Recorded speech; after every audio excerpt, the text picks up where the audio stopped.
popular question I get often is, where do I get started? How do I prepare myself? How to prepare my family? How to prepare my community? Well, that starts right with you, and of course you know that because you've started looking into these things. But in my opinion, the number one place to start in emergency preparedness is with food. Because if you don't have food and you can't feed yourself, you'll get weak, you'll get sick, you could die.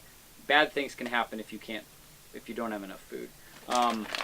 And food storage can be, a fancy thing that you put in a Mylar bag and store away in buckets that last 30 years.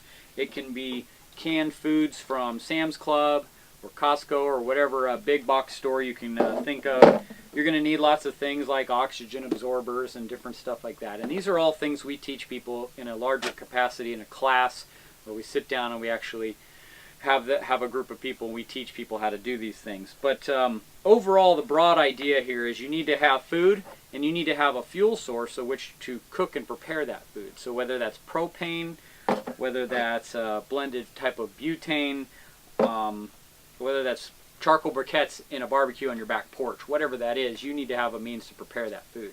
But preparedness starts with food. Now, a lot of people think that preparedness starts with a good rifle. And I disagree with that. Honestly, that's where I got started years ago in preparedness. And my views really changed when storms had come through, power would go out, and I would have all this guns and ammo, but I wouldn't have any food. Or the food that I had was starting to go bad because it was in the fridge.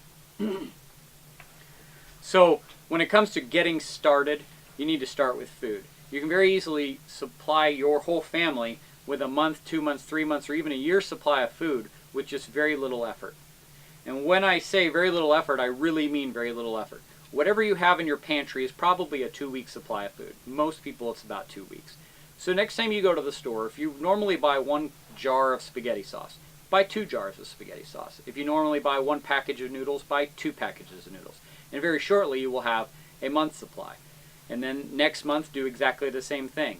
And exactly the same thing. Keep buying extra. And then when you've got about a month to 2 months supply of food that you normally eat anyway, start adding in things like larger canned items. And most of these things will expire a year to 2 years from the time you purchase them. That doesn't mean that they're going to be inedible at that time. But it does mean that you'll have a good long shelf life for them. But don't buy things you wouldn't eat. If you don't eat tuna, don't buy tuna. What good is that going to do you? Because at some point before the expiration date, you need to actually eat these things or you're just throwing money away.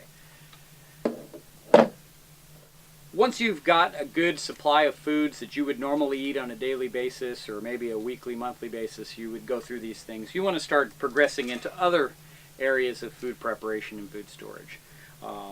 There's a company called Thrive, which I think is a great company. There's several others out there, but you can get freeze-dried, you can get dehydrated.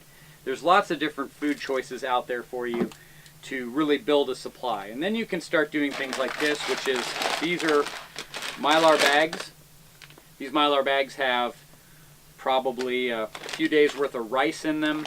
Maybe it's beans, whatever it is. But you can get these things, store them, and they will last anywhere from 20 to 30 years. So that's my advice, is where you get started. Where do I get started? Start with food. Because if you can feed yourself and you knock on my door and things are really, really tough, I'm going to let you in, no problem. But if you come to my house and you've got 2 cans of ammo, 2 ammo cans and a rifle slung over your back, I can't feed you. I don't have enough food for you. But I've got an extra shotgun I can hand you. I can take care of that side of things. But food is the number one thing people overlook. It's not where they start, and it's where they should start.